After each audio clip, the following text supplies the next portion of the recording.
and welcome to the Law of Positivism podcast. I'm your host, Shireen, and I'm the creator of Law of Positivism. I'm here to help you on your spiritual and healing journey. I am a certified yoga and meditation teacher, a student of Chinese medicine, a doula, a Reiki practitioner, and a passionate, highly sensitive person. I want to use my knowledge to channel information and messages for you to grow on all levels.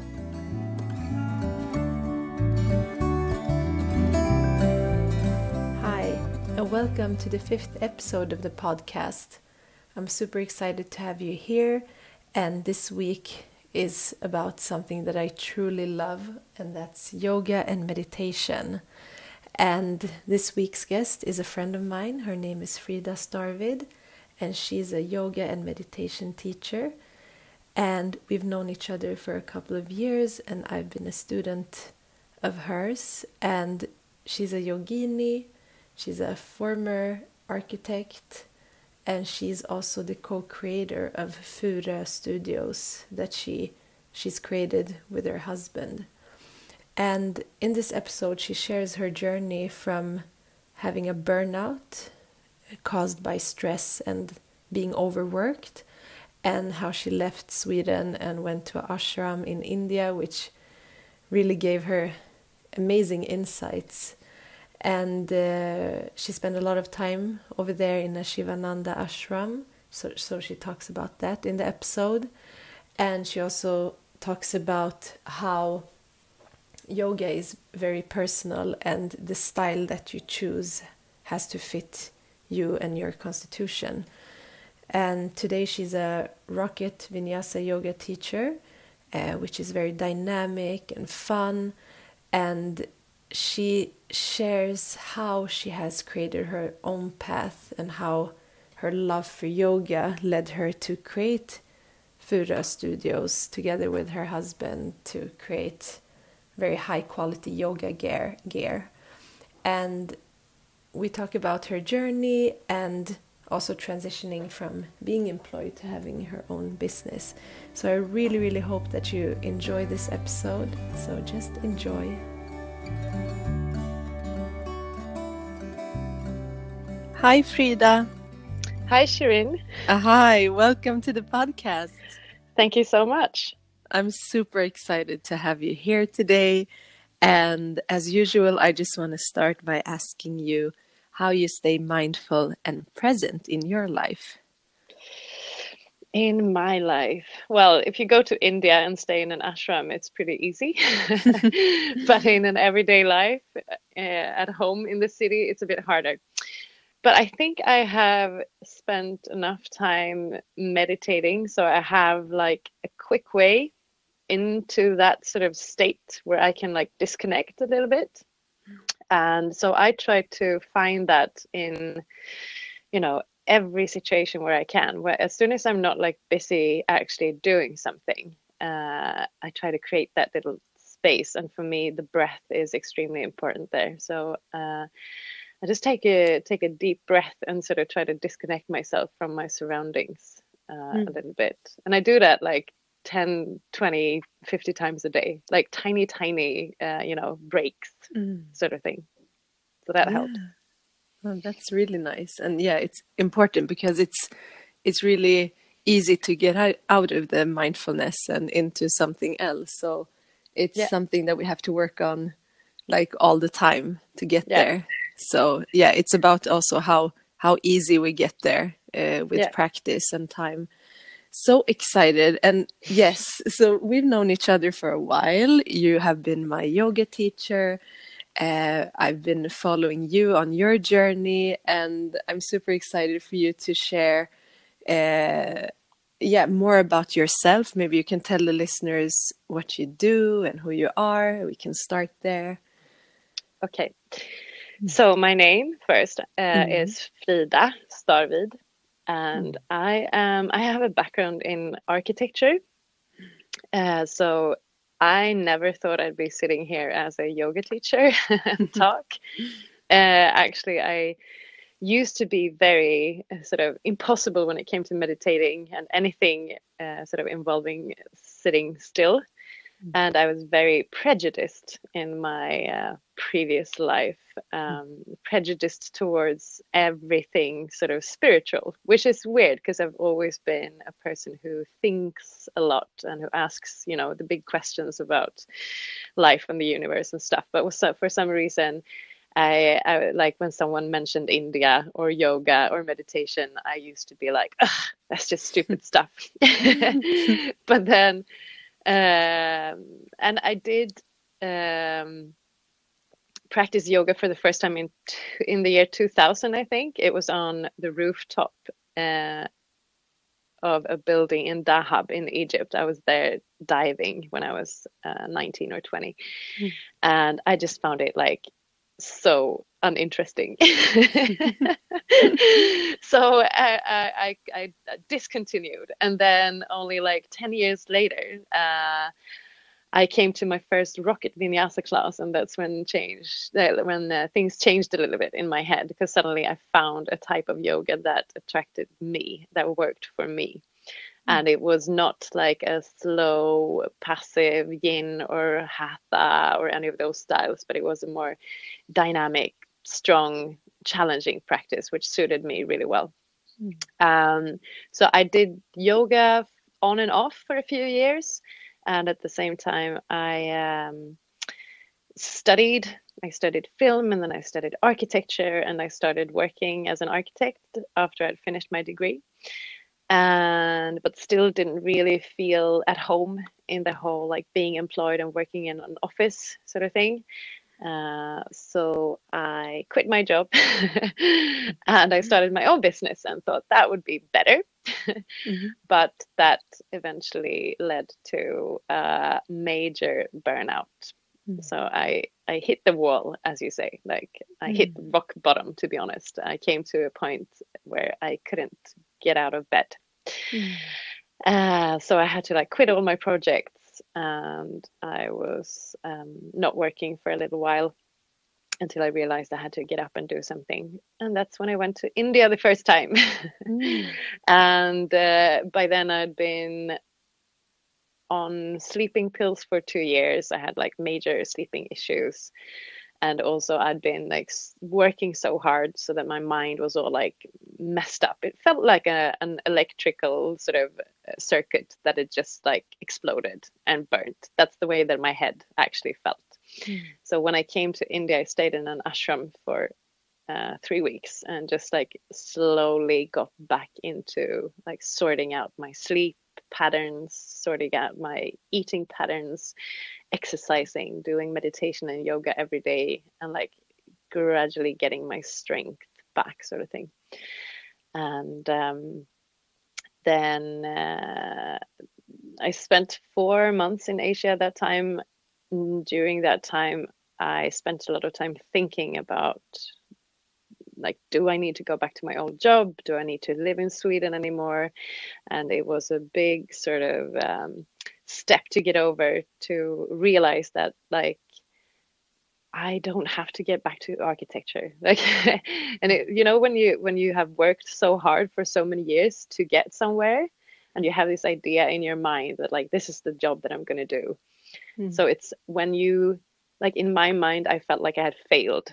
Like I failed all the projects that I thought I was supposed to be really successful in. And I had these like grand ambitions about my architectural practice. And I just felt like a major fuck up, basically.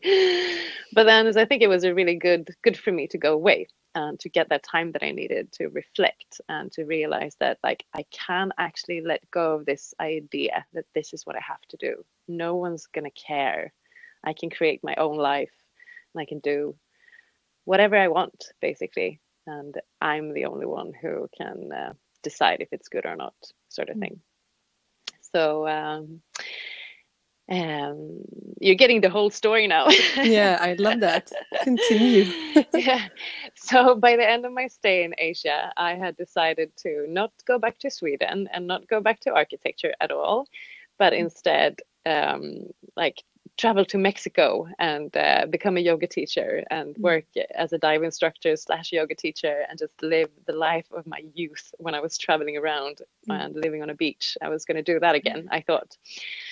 And then I briefly came home to Sweden. This was in the summer of 2016, just to go to a wedding, because a good friend of mine got married. And 2 days before that wedding, I met a guy called Jesper, who is now my husband.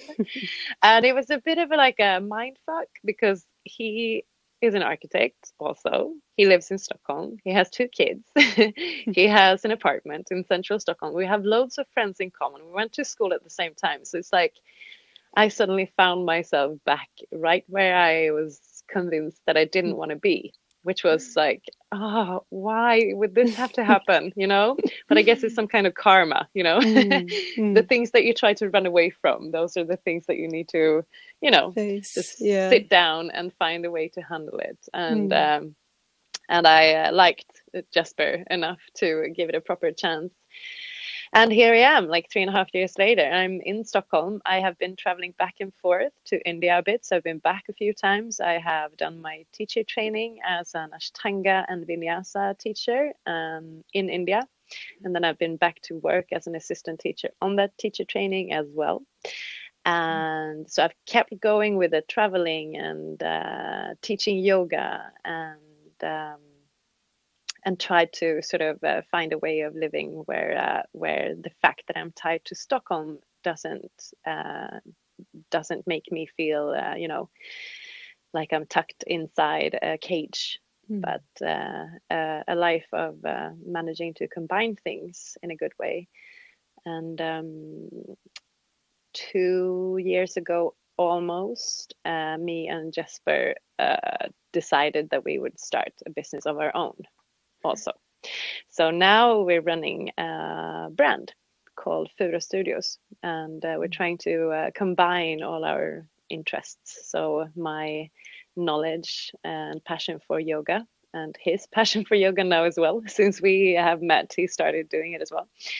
And our passion for design and architecture and good quality materials and products. So we're developing at the moment like premium quality products for yoga. So it's that's what I work with now. So it's like part of it is about design, which I'm very happy to do, but part of it is also working with yoga and that whole aspect of my life, which is so important. So there you go. Wow. Yeah, there's so many questions there. Yeah. So you got the story in a condensed version. So now we can elaborate.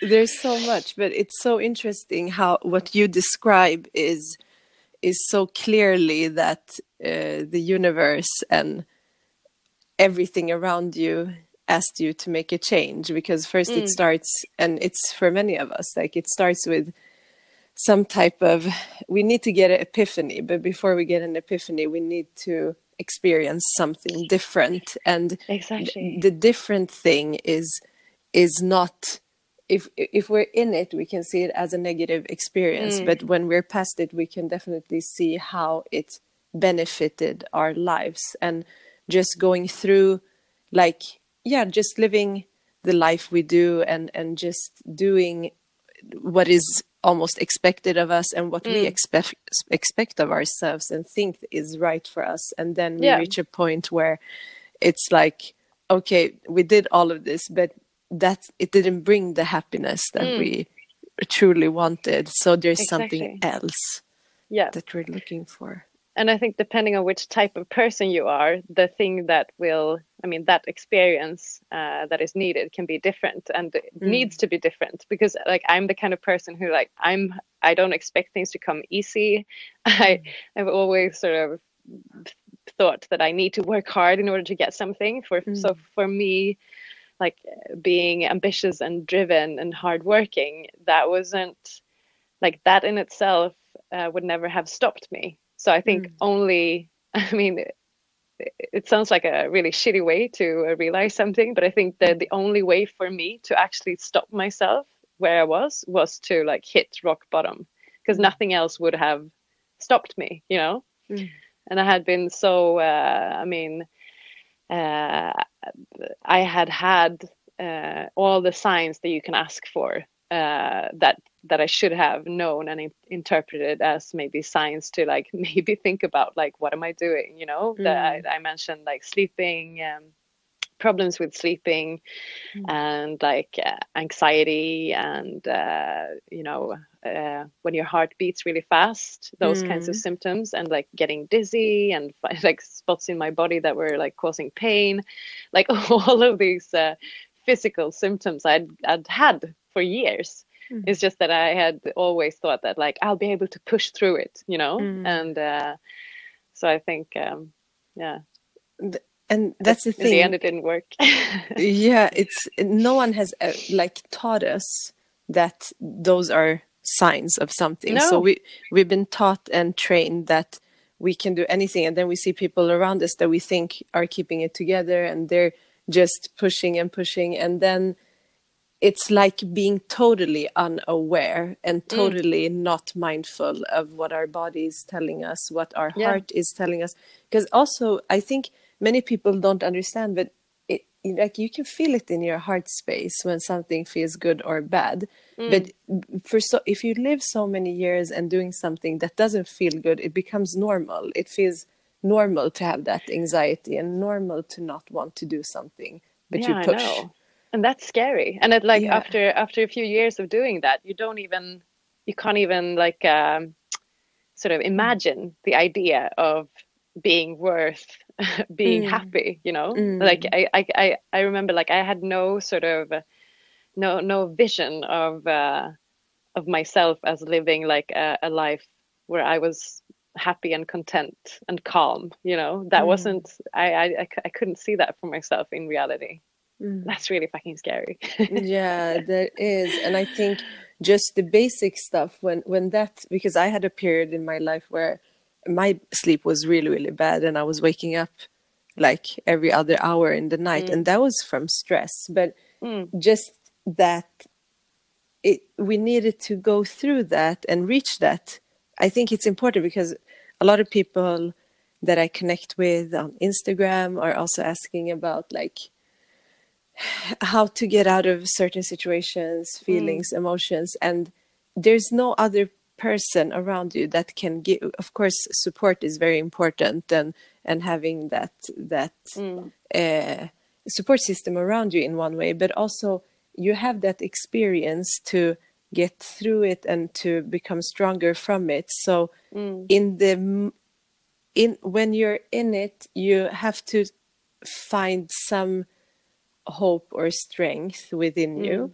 And sometimes, I mean, if we do practice yoga and meditation, which helps us to slow down and we become calm and quiet, that's when we can listen.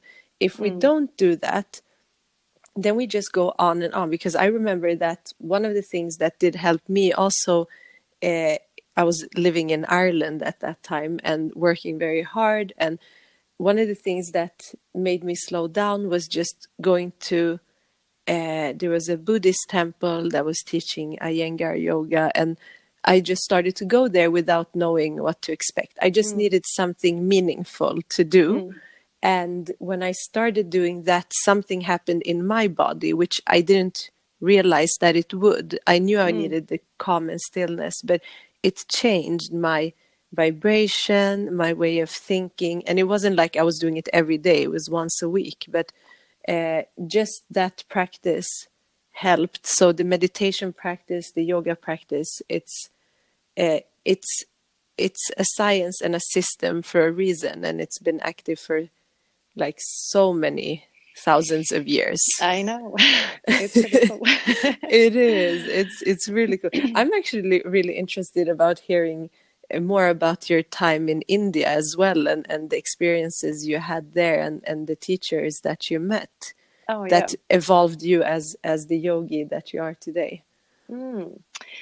Well, let's see. I've been to India maybe 5 times or something like that now. And most of those times I have spent, at least for a period of time, I've been visiting the Sivananda Ashram in the south of India, in Kerala. Yeah. That I can really recommend. I know there are many other ashrams, but that's become my favorite go-to place. So that's the place where I first came to when I went to India. And they teach, the Sivananda tradition is a Hatha yoga tradition. And in this ashram, they have ashrams all over the world and centers. And it's an organization that started in the 60s, I think, by this guru called Sivananda and his disciple called Vishnu Devananda, who was this Indian dude who was one of the guys who brought yoga to the Western world. So, for example, during when the Berlin Wall was still up, he got a small, like, 2-person plane and flew it across the Berlin Wall and did stuff like that as like peaceful demonstrations, and like threw out leaflets to spread yoga and love and stuff like that. So he was early in bringing yoga to the Western world. But this ashram in Kerala in India, it's like a big temple area. It's like an hour outside of Trivandrum, and you can stay there for a minimum of, you need to pay for at least 3 days, but that's okay because it's really cheap to stay there, at least for us with our Western money.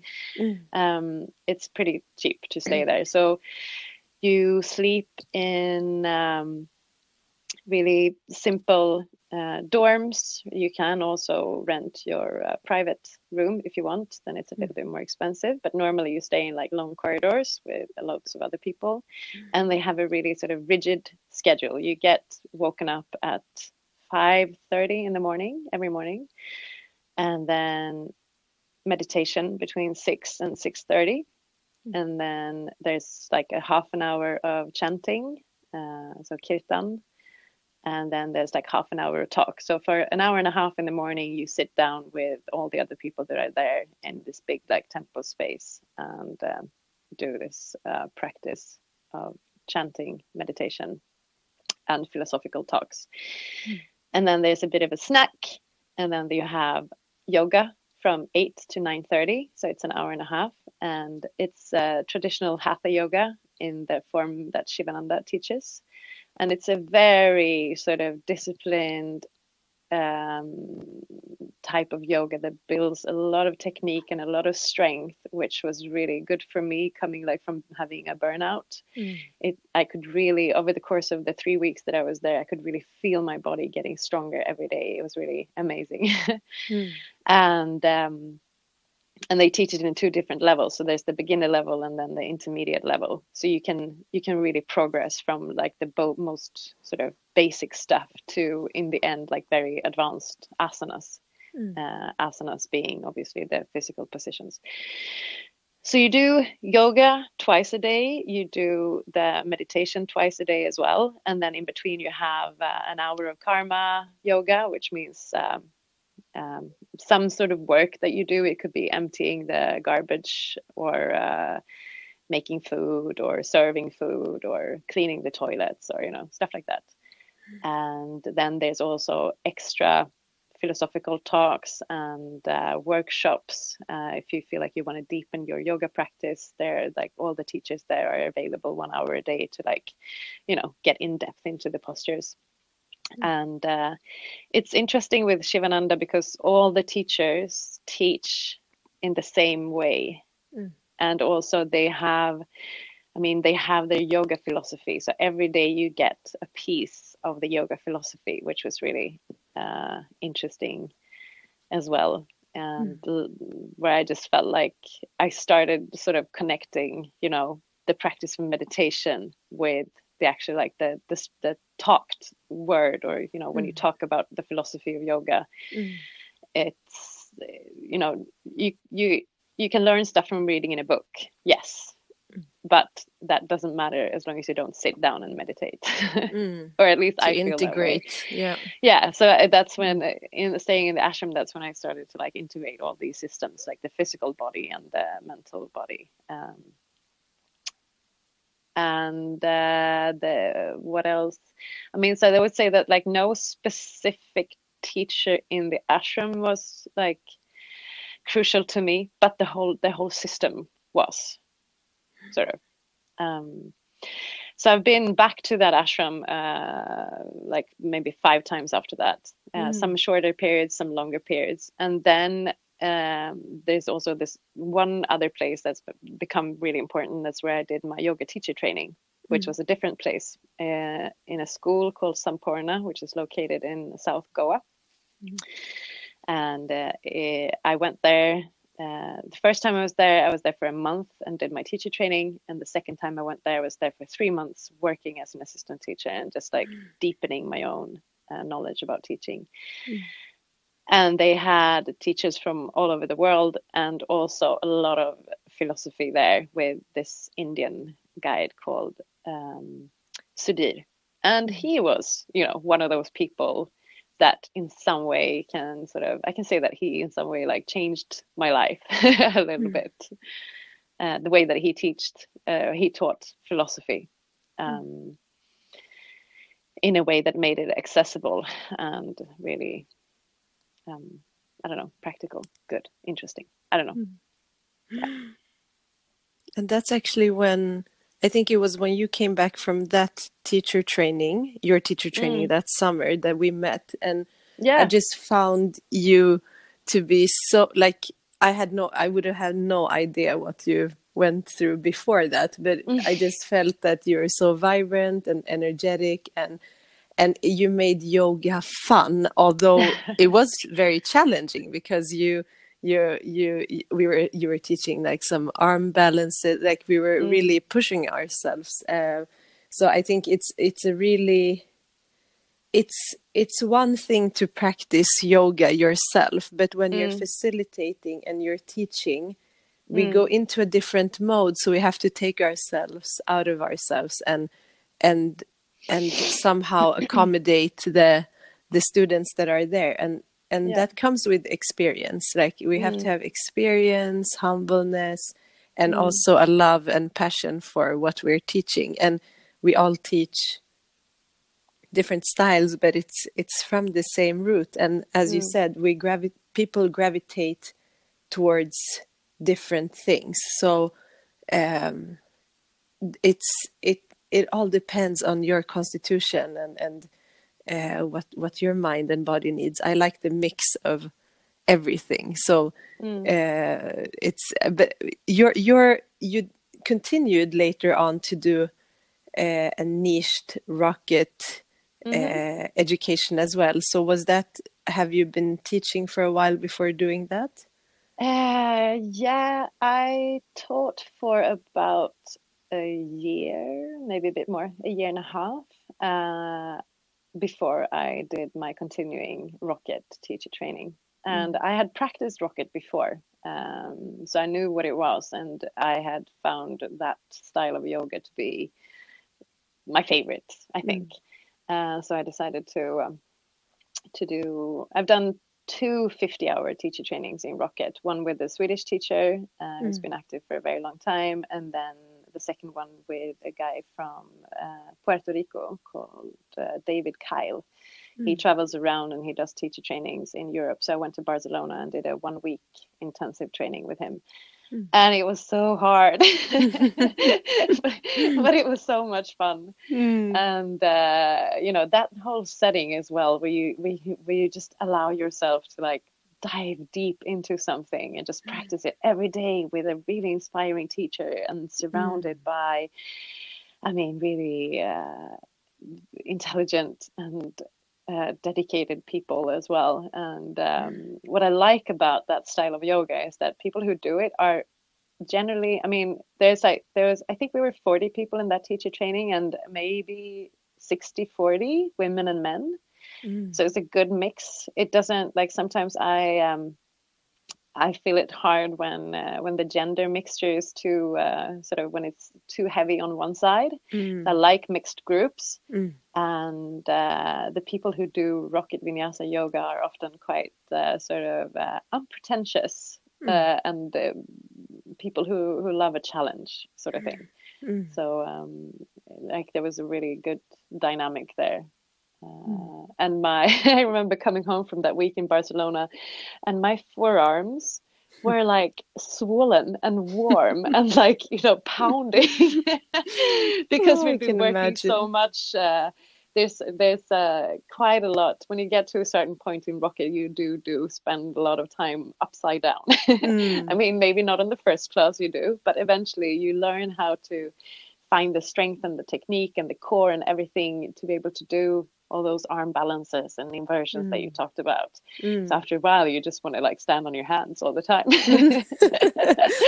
And Mm. I should just say that like the first time I tried a handstand, I Mm. wanted to like strangle the yoga teacher. I was like, who the hell does she think she is? Like, this is never going to happen. But then, lo and behold, it's just a matter of training. Mm. It So, is.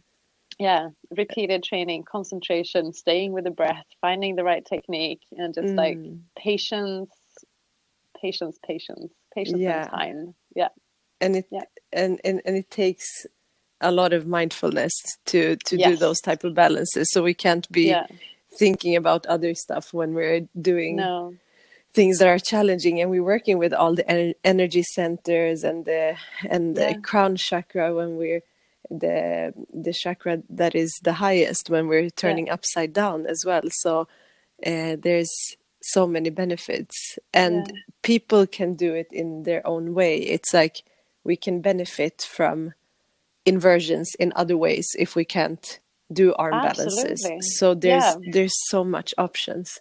yeah. I mean, an inversion, technically speaking, is Mm. just when your head is below your heart. Yeah, That's the all you need to do in order to find an exactly. inversion. So it basically means that child's pose can almost be an Mm. inversion, or like Mm. just a standing forward fold, like a really simple, like ragdoll or Yeah, uttanasana. You just exactly. separate your feet a little bit, bend your knees, and then bend your upper body forward, and you're in an inversion. It means that the blood is flowing more from the heart towards the head, Yeah. basically. So, and then like then there's just progressions from that, and Mm. of That's course. amazing. And also, I mean, I find uh, that, I mean, if you are the kind of like, I would have loved to start just sitting down and meditating the first time I tried it, but I Mm. found it so hard. But this type of yoga that I am doing, or more dynamic form of yoga, is meditation for me and has made me able to meditate. Like, I Mm. find that I have to be present in my body in order to be able to do the yoga properly. Mm. And so that sort of focus and mindfulness and being present that I've found through this asana practice have made me able to sit down and meditate now, Mm. which is the whole meaning of asanas. Mm. Like all the physical stuff, it's all a preparation to be able to sit down and meditate. Mm. So like all the different postures that we do, they're there to build the mind strength. They're there to build the muscular strength and the muscular openness in order to be able to sit down in Yeah. stillness. And I love that. And then, like, it's, for some people, they will come through meditation and then maybe start doing, more physical yoga afterwards. And for me, it was the other way in. So, like, we all find our ways, but I think eventually everything leads into meditation some way. Yeah, in one or another Yeah, way. And one way it's or the other, moving or not, exact Yeah, exactly. And it's yeah, spreading so much. So there's so many options out there, at least yeah, here in Stockholm and in the major cities out there. There's so much mm, uh, wisdom that is spreading. So I think yeah, hopefully this is a way to make to create a healthier society and help humankind to raise its vibration when we're doing that. We did a very beautiful charity yoga yesterday together with your amazing Furö Studio mats, and mm, just the energy after that session and doing it for a good cause. It mm, just left so much love in my heart, and I hope in everyone's mm, heart. So we yeah, can do so much with it. yeah, And it would be interesting to hear how you started creating your own thing. I mean, you did leave your background as a architect, and you took a big leap into doing something. I mean, how was that process to do that even? Mostly fun. But as I said, it was a hard thing in the beginning just to let go of the ideas of what should have been.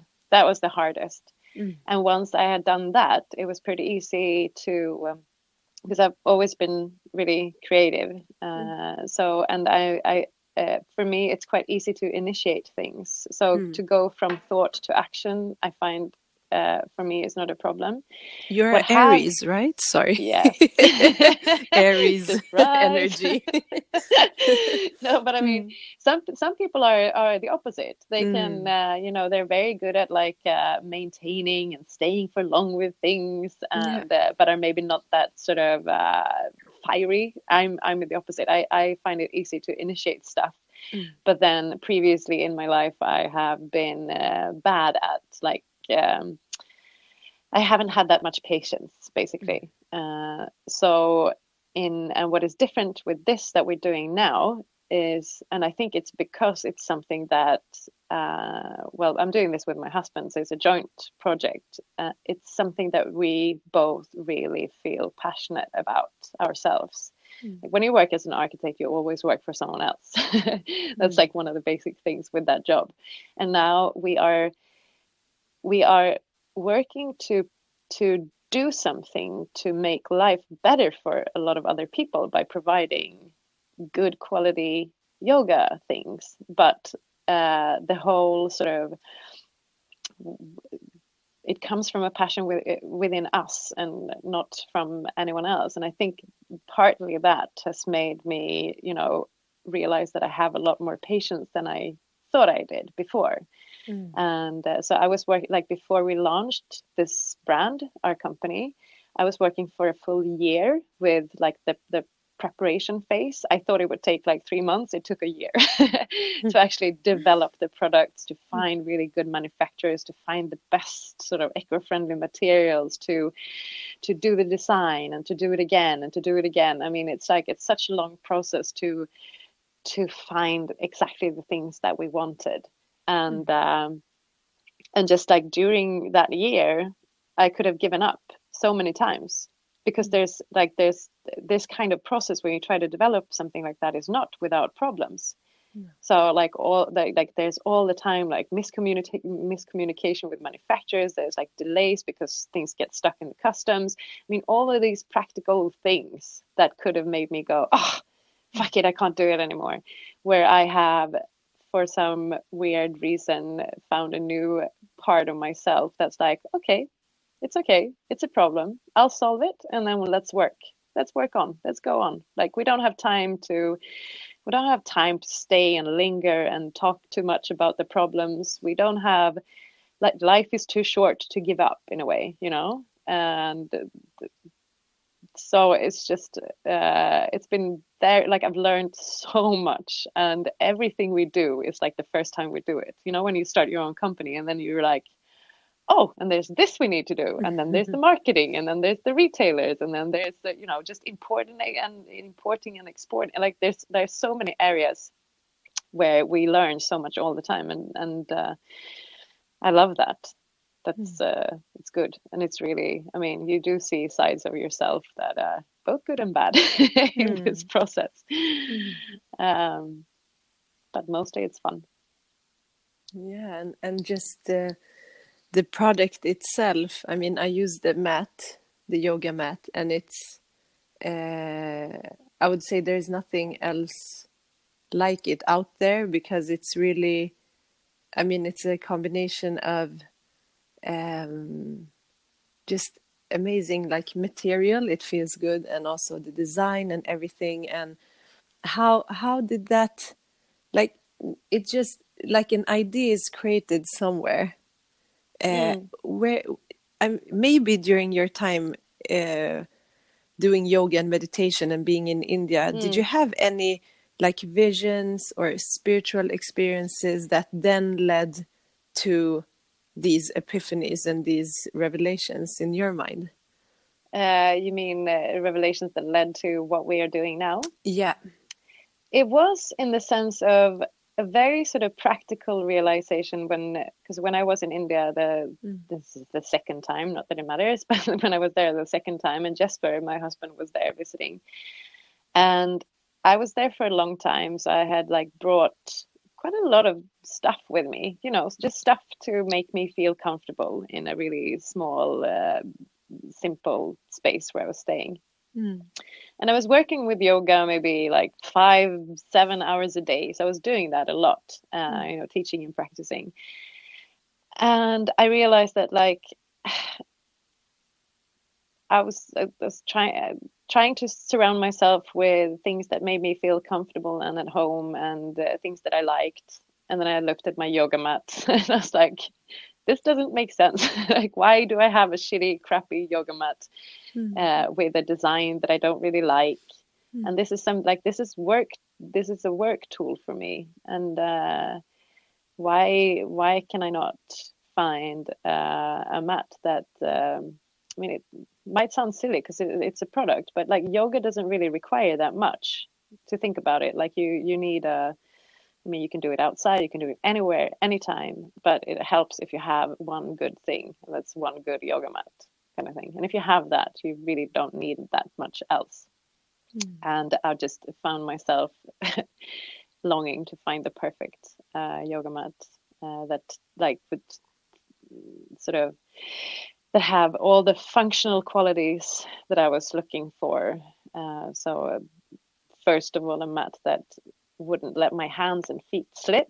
That's the worst thing I know. When you use a yoga mat, maybe you go to a studio and you have like one of the mats that they lend out for free, and then you just spend an hour and a half just like with your hands sliding forward in downward facing dog. That's so annoying.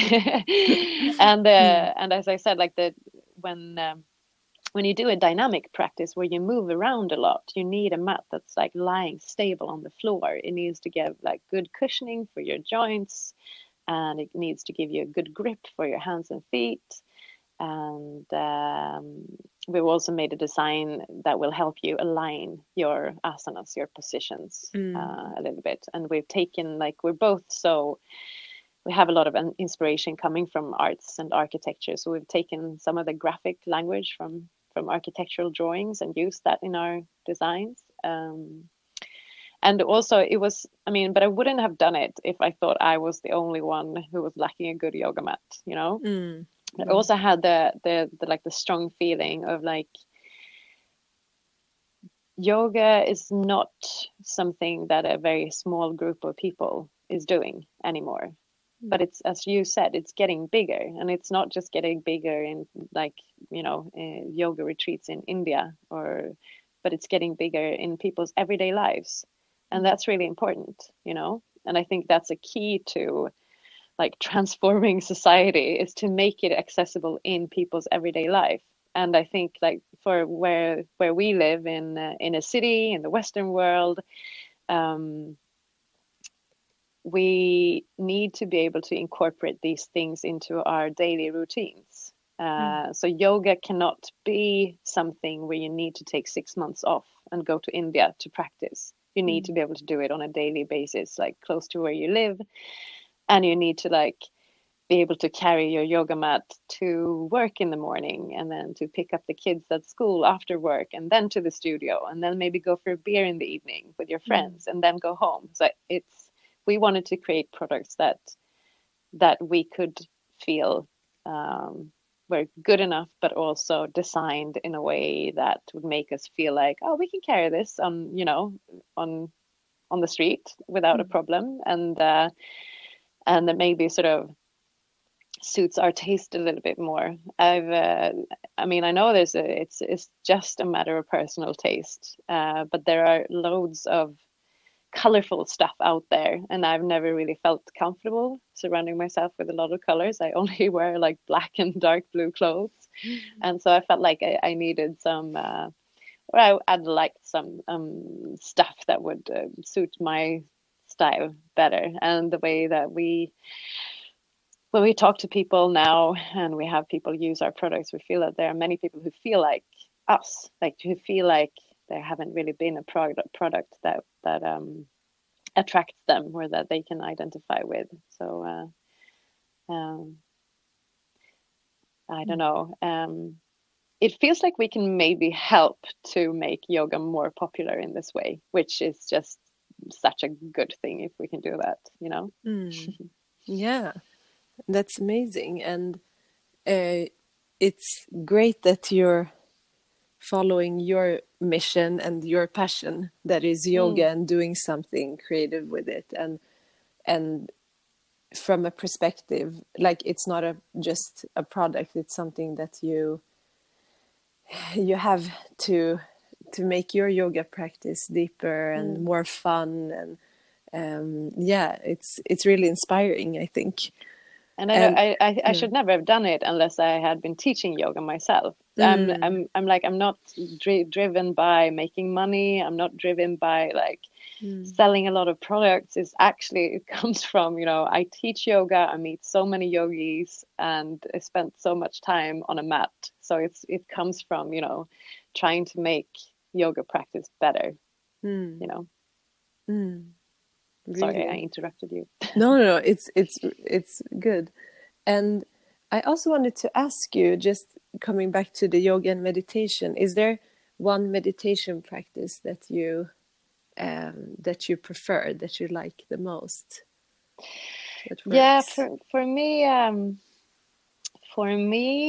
the meditation technique that I learned in the Sivananda Ashram has become the one that when I do sit down to meditate for 10 or 15 or 20 minutes, that's the one that I use. A couple of years earlier, I also went to a Buddhist center to do like an introduction course, and we did some Buddhist meditations that were also really powerful and interesting. It was breath meditation and one called metta something.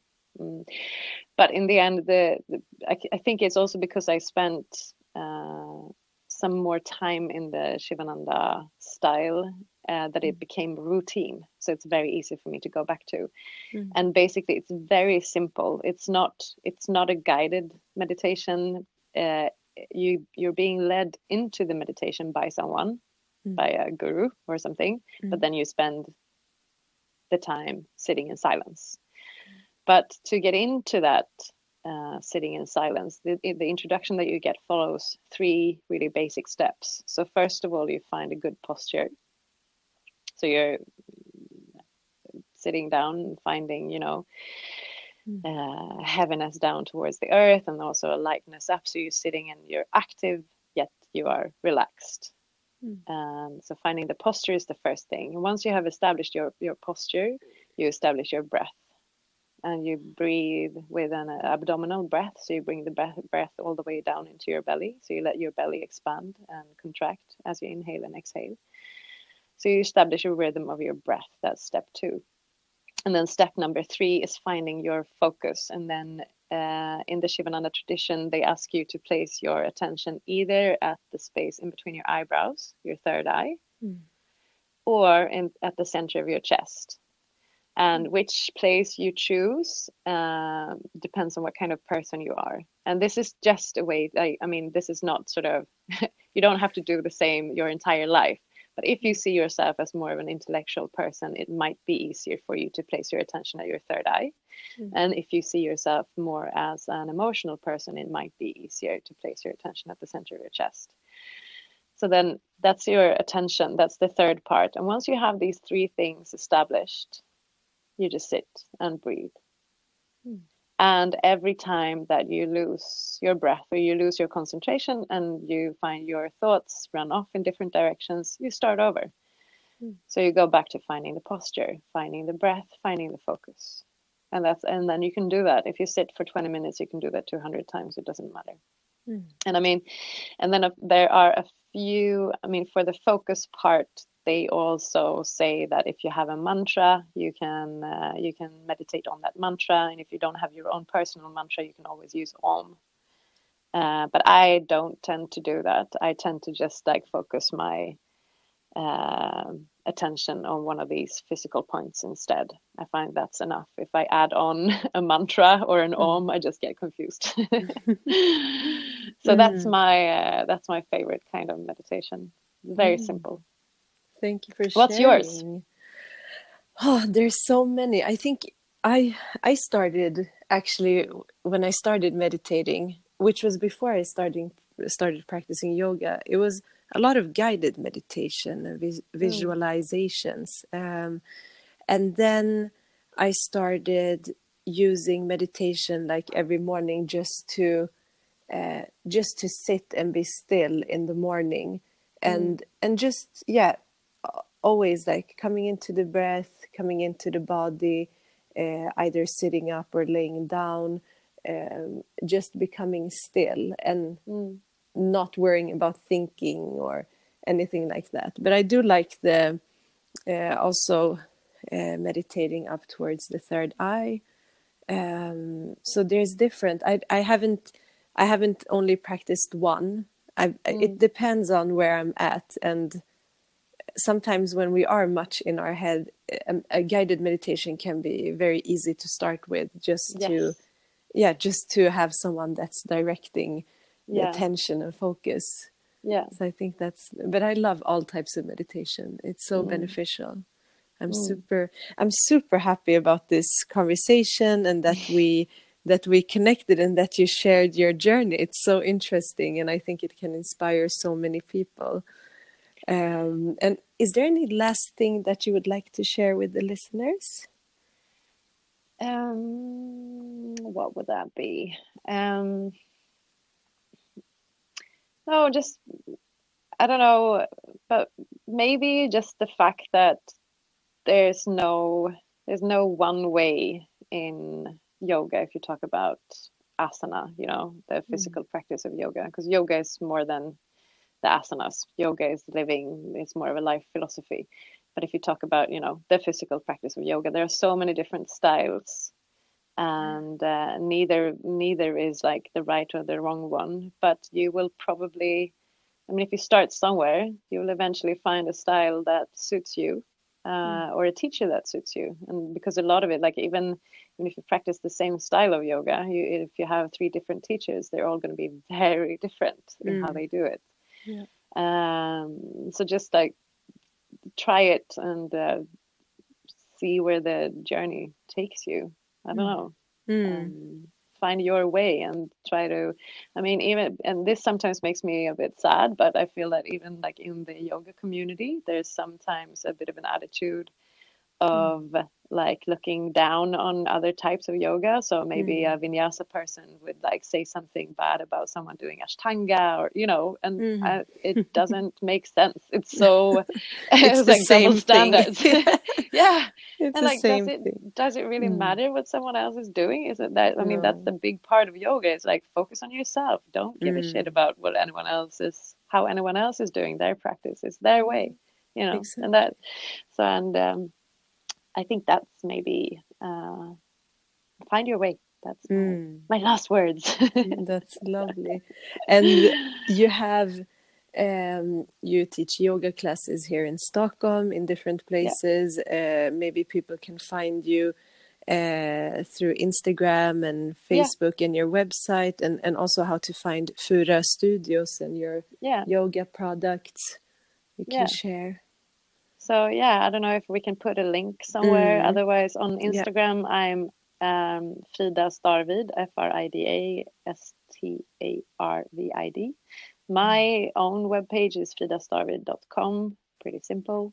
And then Furö Studios is furöstudios.com, or on Instagram, Furö Studios. And I teach here in Stockholm at 2 different studios at the moment. One called Altromondo on Östermalm, and one called Imbalance. It's on Södermalm, and you can find my schedule on my website. And I always also on Instagram, I post, now I'm giving this workshop here and here, and come to this event, or, so if you follow me on social media, you get all the updates about where I am and what I do. And your classes are so great, so everyone has to come and try it. Thank you so much. Yeah, it's so great. Thank you so much for taking your time and sharing, and we'll stay in touch. So Thank you sure. so much. Thank you so much for letting me be a part of this. I Of love your course. initiative. Love your podcast. Thank you.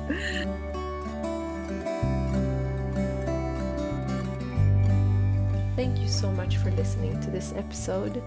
I'm really excited that this episode was so focused on yoga, meditation, but also the different paths into this practice and how we can use it to stay balanced in our lives, and how important it is to listen to your body and the signals that your body gives you. And I love for you to check out Frida. I have all of her links in this show notes, and I'm just very inspired by this episode and about the work that she's doing. I'm really grateful that you have listened, and for all of you who have also left a review, thank you so much. And if you do have time to leave a review, please do so on iTunes. It really helps others to find this podcast. And for those of you who do leave a rating and a review, I do draw a card, an oracle card for you personally. So thank you so much for taking the time, and I'm hoping to see you next week on this podcast. So let's just breathe in together and exhale, and enjoy the rest of your day. Namaste.